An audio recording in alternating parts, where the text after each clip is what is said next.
The group providing oversight to the Interstate Bridge Replacement Project met earlier this week. They got an update on the community surveys and had discussions regarding the purpose and need statement that defines the project, as reflected in an earlier report that we did. Reducing traffic congestion and having reliable trip times are people's overwhelming priority for the project. Seismic concerns and safety are next in importance.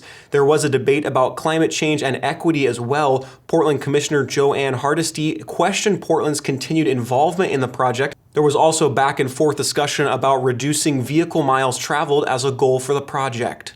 We need to find a balance between how fast we run and what potential funding sources are out there, because last time we had 750 million, $750 million in hand, and we lost it because we didn't have the consensus, because we did rush it.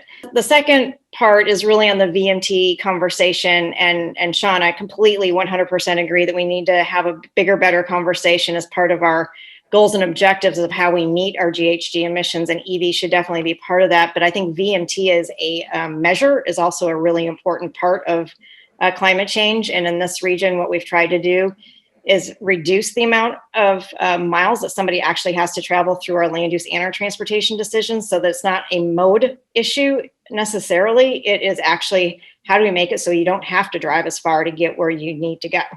So that's what I'm looking for. It's not just a shift in the vehicle fleet, but actually how many miles do you have to drive to get to where you need to go?